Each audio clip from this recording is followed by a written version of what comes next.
In this video, what we're going to look at is the line segment tool. Now, the line segment tool is located underneath the rectangle tool. So all you simply have to do is click and hold on that tool. So if you're here on the rectangle, click and hold, and then go ahead and select the line segment. So I'm just going to draw a simple line here. With the line segment tool, we also want to look at the stroke palette because I could draw lines, right, just by clicking, and I can draw lines. If I hold down Shift, I get a straight line or at a 45 degree, but I can't connect these at the moment, right? I'm going to show you a couple tools where you can do that a little bit later. But right now, we're just literally drawing single lines, okay? So let's just take a look at what the stroke palette allows us to do. The first thing is we can get a higher stroke weight or a lower stroke weight, depending on what you want to do. I'm going to leave this pretty high so we can see what these different cap options do. So the second one rounds this, which is great. And you can see it actually goes extended out past where we've drawn our line. And this one goes right flat to where we have our line. This last one here does the same thing as the rounded corner, but you can see it's flat. I frankly have never had any need for that, but the option is there.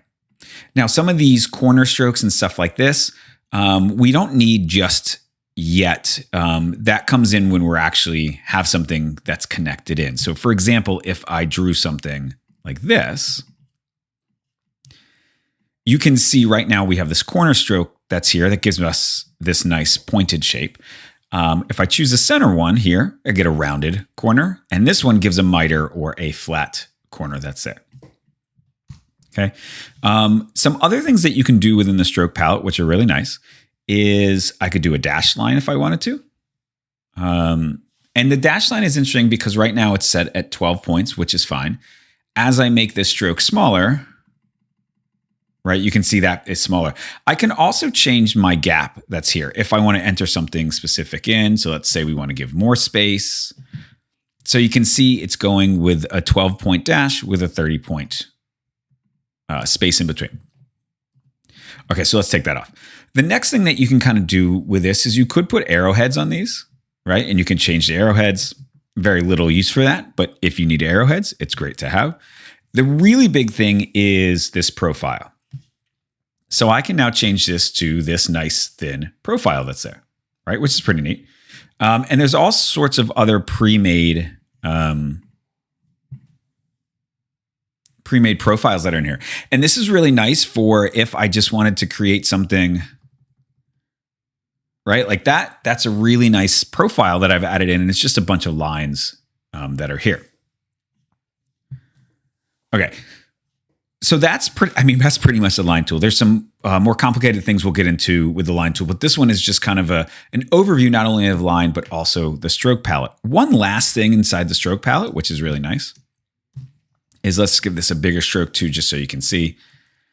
You can see where it says a line stroke. Now this only happens, you only can use a line stroke when it's a closed shape. When it was a regular line, here you can see I can't align the stroke in any varying different way. So what this align stroke allows me to do is right now you can see here's my base circle, and the stroke is going off inside and it's going outside. But I can also align it to be only the inside. You can see as I increase my stroke, you can see it goes from the inside. And the same way, this is now from the outside. So the stroke increases and decreases from the outside. Now that can be really useful if you're trying to line something up and you want it to kind of just align either to that inside or outside.